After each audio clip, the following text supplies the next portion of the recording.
अदेशकाले यद्यानं पात्रेभ्यस्य दीयते असत्कृतं वज्ञातं तत्समुदाहृतम्।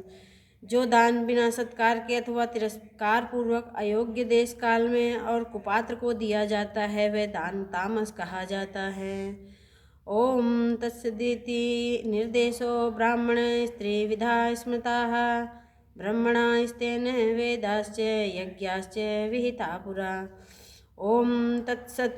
ऐसा यह 3 प्रकार का सच्चिदानंद घन ब्रह्म का नाम है। उसी से सृष्टि के आदि काल में ब्राह्मण और वेद तथा यज्ञादि रचे गए हैं।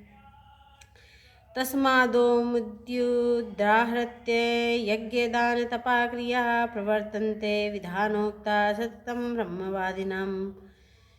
इसलिए वेद मंत्रों का उच्चारण करने वाले श्रेष्ठ पुरुषों को शास्त्र विधि से नियत यज्ञ दान और तपरूप क्रियाएं तथा ओम इस परमात्मा के इस नाम का उच्चारण करके ही आरंभ होता है।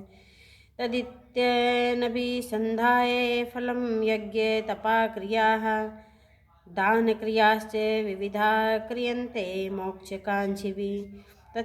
अर्थात तत् नाम से कहे जाने वाले परमात्मा का ही यह सब है। इस भाव को फल को न चाहकर नाना प्रकार की यज्ञ तप रूप क्रियाएं तथा दान रूप क्रियाएं कल्याण की इच्छा वाले पुरुषों द्वारा की जाती हैं। सद्भावे साधुभावे च सदित्येत प्रयुज्यते प्रशस्ते कर्मणि तथा सक्षब्धा पार्थ युज्यते। सत इस प्रकार यह परमात्मा का नाम सत्य भाव में और श्रेष्ठ भाव में प्रयोग किया गया है तथा हे पार्थ उत्तम कर्म में भी सत शब्द का प्रयोग किया जाता है। यज्ञे तपसि दाने च स्थिति तसदति च्योच्यते कर्म चैव तद्धीर्यं सदित्येवा विधीयते। तथा यज्ञ तप और दान में जो स्थिति है वह भी सत इस प्रकार कही जाती है और उस परमात्मा के लिए किया हुआ कर्म निश्चय पूर्वक सत ऐसा कहा जाता है।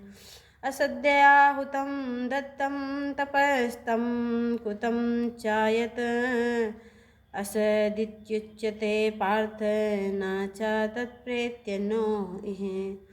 हे अर्जुन बिना श्रद्धा के किया हुआ हवन दिया हुआ दान और तपा हुआ तप जो कुछ भी किया हुआ शुभ कर्म है वह समस्त असत इस प्रकार कहा जाता है। इसलिए वह ना तो इस लोक में लाभदायक होता है और न मरने के बाद भी। ओम श्रीमद्भगवद्गीतासु उपनिषद ब्रह्म विद्यायां योगशास्त्रे श्री कृष्णार्जुन संवादे श्रद्धा तय विभाग योगो नाम 17 अध्याय। हरि ओम।